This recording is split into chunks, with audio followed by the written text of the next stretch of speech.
Elon Musk et un grand physicien argentin nous l'annoncent, dans les années qui viennent, on va avoir une apocalypse énergétique.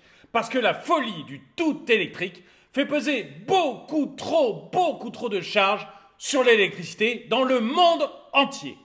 Bonjour et bienvenue dans cette nouvelle vidéo de DME en direct. Comme toujours, si vous n'êtes pas abonné, je vous suggère de le faire et de cliquer sur la cloche pour être prévenu lorsque je sors une nouvelle vidéo.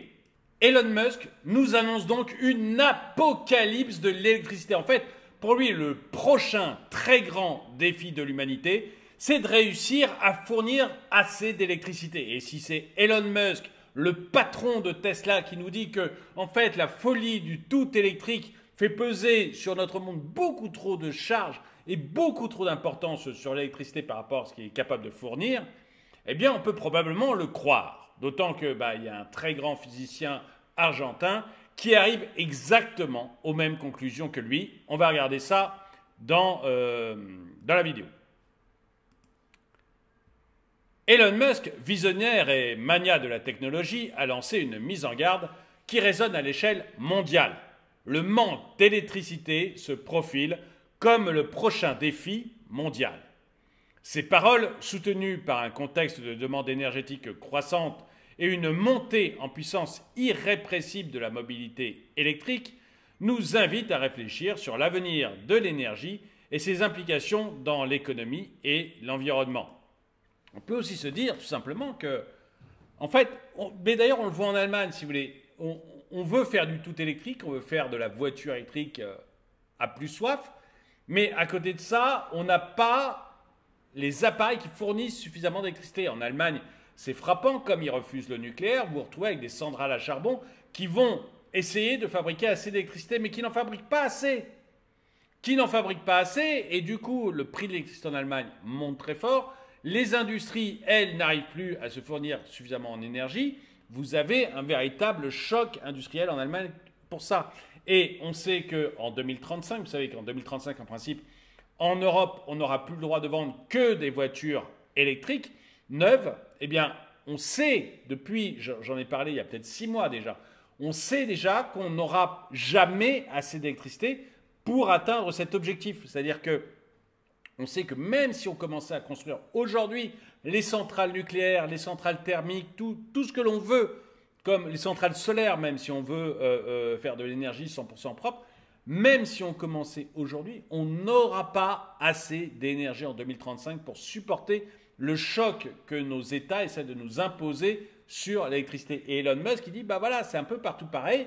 Et en fait, on a un véritable problème avec ça. C'est-à-dire que si on va à cette vitesse-là dans le tout électrique, qui n'est pas une vitesse naturelle, qui est une vitesse, encore une fois, qui est dictée par les États, si on va à cette vitesse-là dans le tout électrique, on n'arrivera tout simplement pas à fournir suffisamment d'électricité. En plus, il faut voir dans quelles conditions on fournit l'électricité, parce que c'est pour faire, c'est pour que votre voiture électrique roule au charbon, comme c'est le cas en Allemagne, franchement, autant acheter un bon vieux diesel, quoi. Il y a quand même pas photo. Donc, en plus, voilà, non seulement on ne va pas avoir assez d'énergie électrique, mais même si on en avait assez, il faut voir quelle est la qualité d'énergie électrique que l'on utilise. Du point de vue du physicien argentin Juan Carlos Bolchich, expert dans les applications de l'hydrogène pour la propulsion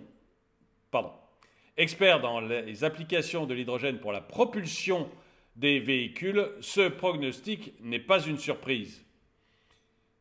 Il y a déjà quelques années, Bolchich avait alerté, j'espère que je prononce bien Bolchich, alerté sur les limites du réseau électrique face à une adoption massive des voitures électriques. Mais ce que je trouve fantastique, c'est que, vous voyez, lui, alerte, mais j'avais lu ici des articles déjà où des gens alertaient, mais des gens, je veux dire, même ceux qui, au niveau de l'État français, sont chargés, sont conseillés auprès de Macron pour justement le passage électrique, disent que de toute manière, le plan français de passer en 2030 sur je ne sais plus quel pourcentage de véhicules électriques n'est pas tenable.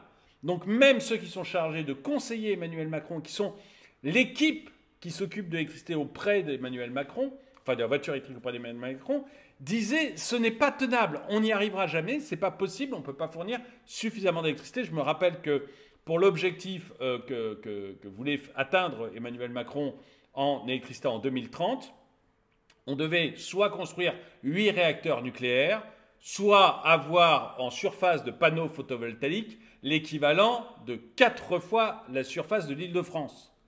Donc c'était juste impossible. En 2030 en plus. Alors, donc d'une manière générale, avoir 4 fois la surface de l'Île-de-France en panneaux photovoltaïques, c'est de la rigolade. Mais en 2030 en plus, vous imaginez que c'était totalement impossible en fait. Et c'est amusant parce que là, voilà, il y a un physicien argentin qui arrive aux mêmes conclusions, c'est on n'y arrivera pas. Et tous ces gens alertent depuis longtemps. Moi, je me souviens que sur l'énergie, sur le volume d'énergie qu'il faut pour que toutes les voitures électriques fonctionnent en 2035, je l'avais dit dès le début, au point de vue puissance électrique, on ne peut pas y arriver. J'avais eu des articles là-dessus et je vous en avais parlé. C'est pas possible. Mais c'est marrant qu'il faut qu'on arrive vraiment, voyez, devant le mur de la réalité, au moment où il n'est plus tellement possible de dire que c'est un peu voilà, de nier les faits. Au moment où on ne peut plus nier les faits, à ce moment-là, on se met vraiment à avouer que ça va être compliqué. Bon, alors, c'est pas encore les politiques. Quoique les politiques, le PPE, même Ursula von der Leyen, commencent un peu à mettre de l'eau dans leur... Voilà, un petit peu d'eau dans leur vin, parce qu'ils sentent bien que ce truc-là, d'abord, un, pour les élections, c'est pas très populaire, mais surtout, deux, c'est pas très tenable. Donc même les politiques commencent à faire gaffe. Il y a qu'Emmanuel Macron que j'ai pas entendu revenir en arrière là-dessus pour l'instant. Bon. Ces préoccupations semblent prendre de l'importance alors que des pays comme la Norvège et les Pays-Bas font face à des défis dans leurs infrastructures électriques en raison de la demande croissance en énergie. Alors je ne sais plus si c'est la Norvège ou les Pays-Bas qui sont à un pourcentage de voitures électriques gigantesque. Vraiment, ça a été les bons élèves, voyez, ça a été les bons élèves de l'Europe. Le taux d'équipement en voiture électrique est merveilleux. Le problème, c'est que leur réseau électrique ne suit pas. Et ils sont sur le fil du rasoir sur leur réseau électrique, à tel point que, de mémoire, ils demandent aux gens de faire gaffe quand ils rechargent leur voiture, etc. Enfin voilà, on est vraiment arrivé à un point de bascule où tout risque de sauter dans le pays. J'ai lu un article là-dessus, malheureusement, je n'ai pas fait de vidéo là-dessus. Mais voilà, il y a un des deux, je ne me rappelle plus lequel, qui est vraiment le bon élève en matière de voiture électrique en Europe. Mais les gestionnaires du réseau électrique disent on ne peut plus. Là, c'est pas possible. Ça risque de péter. Il faut que les Norvégiens ou la population des Pays-Bas fassent gaffe, rechargent pas trop leurs voitures, les rechargent pas au même moment parce que notre truc va sauter. Donc vous voyez que voilà, les pays qui ont fait ce qu'on demandait, qui ont été les bons élèves de l'Europe, ben, ils se retrouvent en très très grande difficulté au point de vue de l'énergie électrique. La situation en Europe, notamment dans des villes comme Utrecht et Rotterdam, où la demande électrique dépasse les capacités du réseau, c'est ce dont je vous parlais, voilà, la demande électrique dépasse les capacités du réseau, reflète un problème plus large qui va au-delà des véhicules branchés. Stedin, le principal distributeur d'électricité aux Pays-Bas, voilà, c'est exactement l'histoire que je vais vous raconter, donc ça tombe bien. Donc Stedin, le principal distributeur d'électricité aux Pays-Bas, met en garde contre l'insoutenabilité de cette situation, signalant qu'elle pourrait se reproduire dans d'autres grandes villes comme Amsterdam et La Haye. Le rapport du New York Times souligne que cette augmentation exponentielle de la demande d'électricité tend non seulement les réseaux, mais compromet également les objectifs climatiques des pays développés. Je m'arrête juste une seconde avant. Vous savez, je vous avais dit à un moment, je ne sais pas si vous vous rappelez, mais justement, au moment où on parlait du fait que les objectifs de Macron 2030 n'étaient pas tenables juste au point de vue de la production d'électricité, et que ceux de l'Europe en 2035 étaient complètement illusoires au niveau de la production d'électricité. On ne produisait pas assez d'électricité en Europe pour charger tous les véhicules électriques. Et je vous avais dit, à un moment ou à un autre, de toute manière, on vous dira, bah voilà, soit vous rechargez plus, soit le lundi, c'est les plaques d'immatriculation paires, le mardi, c'est les plaques d'immatriculation impaires. Enfin, vous ne pouvez plus recharger votre voiture quand vous voulez. Et vous voyez bien que là, on a effectivement ce que je disais, mais vous voyez, ce qui m'embête, c'est pas pour me jeter des fleurs que je vous dis ça, mais c'est pour vous dire, voilà, moi, avec les infos que j'ai dans les journaux et 2 ou 3 études que je lis, je me rends compte de ces choses-là. Et j'arrive à les anticiper. Pourquoi nos politiques, qui ont des myriades de fonctionnaires à leur service, des équipes entières dédiées à ce genre de choses, pourquoi nos politiques n'arrivent pas à le voir venir? Moi, je le vois plusieurs mois, voire plusieurs années en avance pour ce qui est de la voiture électrique 2035. Pourquoi eux n'y arrivent pas? C'est ça que je... Est-ce que vraiment ils font tout par idéologie? Enfin, est-ce qu'on a quelqu'un dans un pilote, vous voyez? Est-ce qu'on a un pilote dans l'avion? Ou est-ce que c'est 100% idéologue et puis advienne que bourrant? C'est vraiment surprenant, hein? Parce que ce que fait la Stedin, donc le principal distributeur d'électricité aux Pays-Bas, qui vous dit que c'est insoutenable, comme donc Utrecht, Rotterdam, etc., que c'est insoutenable, on ne peut pas, ils ne peuvent pas continuer à fournir cette électricité-là, et qu'en plus, ça risque d'arriver à Amsterdam et La Haye, c'est vraiment ce que je vous explique et ce que je vous dis. Il y a un moment où on ne pourra pas produire assez d'électricité, on sera obligé de demander aux gens de ne pas recharger ensemble. C'est-à-dire, toi lundi, toi mardi, et puis l'autre jour, bah, vous ne vous déplacez pas en voiture, vous vous démerdez, quoi. Et c'est exactement ce qui est en train de se passer aux Pays-Bas. Est-ce que des politiques blindées de fonctionnaires ne pourraient pas voir ce genre de choses? Bon. Donc en plus, visiblement, ça compromet les objectifs climatiques des pays développés. Aux États-Unis, la montée en puissance des centres de données, de la crypto-monnaie et de l'intelligence artificielle exerce une pression supplémentaire sur un réseau électrique déjà affaibli. Des États comme la Géorgie, vous savez que j'ai habité en Géorgie, hein, à Atlanta, en Géorgie, j'adore ce pays. Donc, des États comme la Géorgie voient une demande qui a augmenté 17 fois, jusqu'à 17 fois, au cours de la dernière décennie. La croissance simultanée de la mobilité électrique et de l'intelligence artificielle pose des défis supplémentaires. Les véhicules électriques de plus en plus connectés et intelligents intègrent une quantité croissante de technologies basées sur l'IA, ce qui augmente encore la consommation d'énergie et la dépendance au réseau électrique. À cela s'ajoute la demande supplémentaire d'énergie de la part des usines de microprocesseurs et de batteries, créant une spirale de consommation qui défie les capacités de production électrique. Enfin, je ne veux pas me répéter, mais vous voyez, on est très très mal. Il faut arrêter cette folie. L'électricité, c'est très... J'ai rien contre l'électricité en plus, hein, donc c'est très très bien, mais arrêtez cette folie. Il faut que les politiques nous foutent un peu la paix. Ça, c'est uniquement la pression que mettent les politiques en Europe avec des dates complètement dingues pour arrêter le thermique, mais aux États-Unis, on voit bien aussi que tout le plan Biden va sur l'électrique. Mais qu'ils arrêtent. Ils font n'importe quoi par idéologie. La solution à cette crise énergétique n'est pas simple. La construction de nouvelles centrales électriques apparaît comme une nécessité urgente. Oui, mais on ne peut pas le faire dans l'urgence. Mais la transition vers des sources d'énergie plus durables est confrontée à des obstacles. On peut pas... Ça met du temps à construire une centrale. Alors en France, déjà, vous voyez, en France, construire une usine, déjà, c'est 11 ans. Bon. Une centrale qui va marcher au gaz ou au pétrole, vous imaginez que ça va être encore plus long. Et une centrale nucléaire, n'en parlons pas, on est parti pour 15-20 ans. Donc on n'arrivera pas à être dans les temps. Et honnêtement, ce n'est pas avec des éoliennes, ce n'est pas avec du photovoltaïque que vous allez remplacer des centrales. Ou, et même si c'était possible, mais ce n'est pas possible, mais même si c'était possible, on serait alors dépendant du vent et du soleil. Donc on voit que c'est même pas souhaitable. Donc, il n'y a pas de... Mais c'est comme tout, je le dis très souvent, mais il n'y a pas de solution magique. La magie n'existe pas, ça n'existe que dans la tête de nos hommes politiques, qui pensent que quand ils disent quelque chose, ça crée. Ils croient tous avoir la parole créatrice de Dieu. Mais ce n'est pas le cas, hein. Donc, oui, je dis parole créatrice de Dieu pour ceux qui ne sont pas habitués à mes vidéos.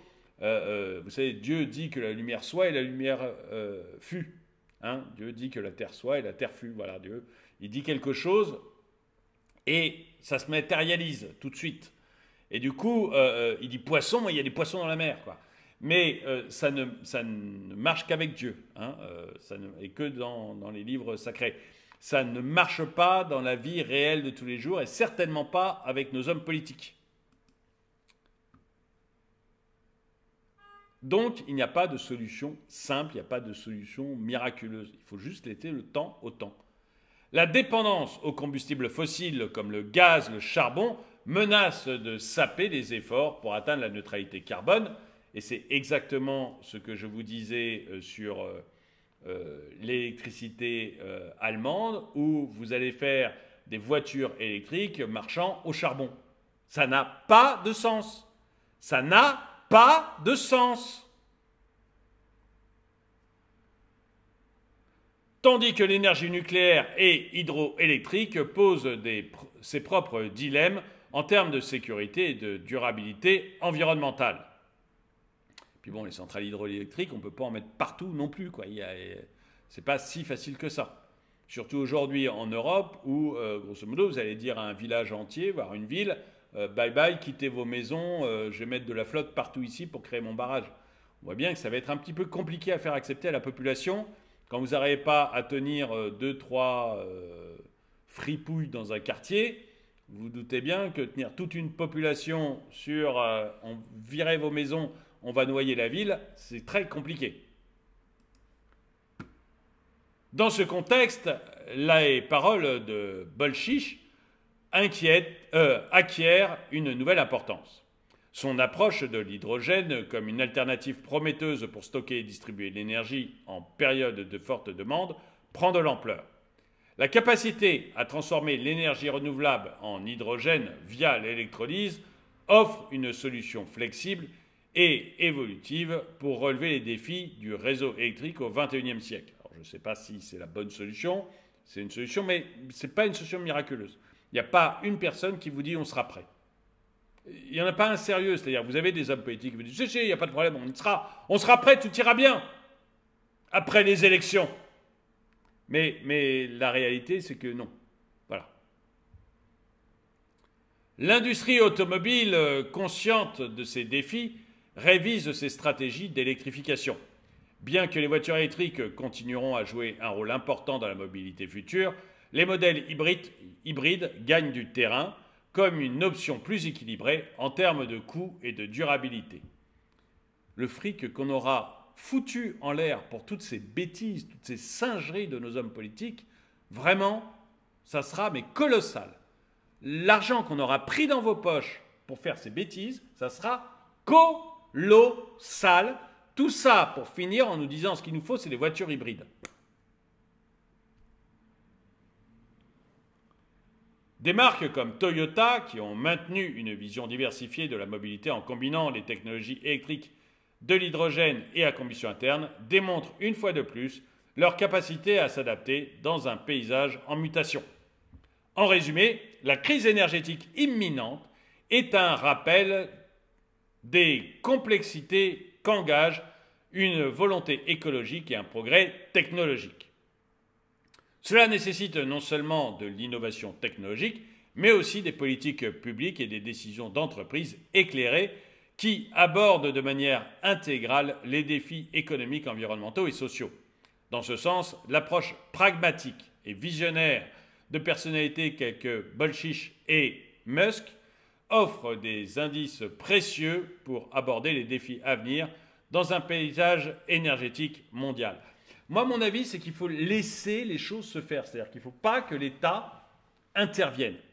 Si on est aujourd'hui dans la sauce, c'est uniquement, je commence à parler comme un jeune, vous avez vu, si on est aujourd'hui dans la sauce, c'est que uniquement on a eu des hommes politiques qui ont voulu pousser, et qui poussent encore, l'électricité, mais beaucoup, beaucoup trop rapidement. Et pas du tout rationnellement. Si vous laissez l'électricité se mettre en place, mais avec les consommateurs, c'est-à-dire au rythme des consommateurs et pas au rythme des subventions monstrueuses qu'a déversé l'État et des interdictions monstrueuses qu'il met aussi en place, l'interdiction de vendre des véhicules neufs thermiques à partir de 2035, je trouve ça que c'est monstrueux.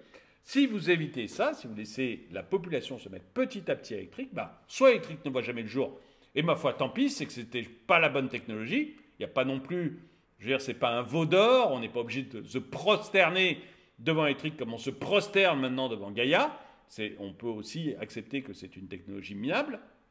C'est pas impossible, après tout. C'est une technologie qui est née en même temps que le moteur à combustion, mais qui n'a pas fonctionné. Donc, c'est pas idiot de se dire que c'est peut-être pas la technologie de demain. Mais peu importe. Soit elle aurait évolué, soit, mais beaucoup plus lentement au rythme de l'adhésion du consommateur, soit elle aurait pas du tout évolué, tant pis, on serait allé alors vers des hybrides rechargeables naturellement. Moi, je vois le cas de mon père, c'est tout à fait le genre de personne qui serait allé vers l'hybride rechargeable, qui a besoin d'une bagnole qui peut conduire un grand nombre de kilomètres, enfin il peut plus, mais qu'il pouvait conduire un grand nombre de kilomètres quand il part en vacances, et en même temps, quand il est à sa maison de campagne, pouvoir recharger sa voiture dans son garage sur l'électricité, et quand il fait des petits trajets entre chez lui et la ville d'à côté qui est à 20 km, eh bien, le faire avec l'électricité. Vous voyez, l'hybride, pour lui, c'était top. Et il serait naturellement allé à l'hybride, même s'il n'y avait pas eu d'aide d'État. Donc il fallait laisser faire les choses. Soit l'hybride soit l'électricité aurait triomphé, soit elle aurait disparu. Ça nous aurait montré si c'était une bonne technologie ou pas. L'hybride aurait fonctionné très probablement, et peut-être qu'on aurait eu du combustible enfin du thermique, je veux dire, qui deviennent de moins en moins polluants. Et voilà, là je pense que l'électrique va disparaître tout seul. Quand on aura arrêté de le subventionner, il va reprendre sa taille normale, c'est-à-dire qu'il va beaucoup baisser. Et ça va être, le thermique va revenir, et probablement l'hybride, et le thermique moins polluant vont revenir. Je pense que ça va venir comme ça. Mais quoi qu'il en soit, vous voyez, le gros problème que l'on a face à nous, et c'est Elon Musk, le patron de Tesla, qui le dit, le gros problème que l'on a devant nous, ça va être la puissance électrique. On risque de se retrouver avec un blackout électrique mondial à cause des couillonneries qu'on est en train de nous faire au nom de Gaïa. Dites-moi ce que vous en pensez dans les commentaires. Est-ce que vous pensez qu'Elon Musk est un petit peu alarmiste, ou est-ce que vous pensez que non, il va vraiment y avoir des gros problèmes? Dites-le moi dans les commentaires. En tout cas, merci d'avoir regardé cette vidéo. Mettez-lui un pouce vers le haut, commentez-la, partagez-la. Merci à tous ceux qui soutiennent la chaîne. Et moi, je vous dis à très bientôt.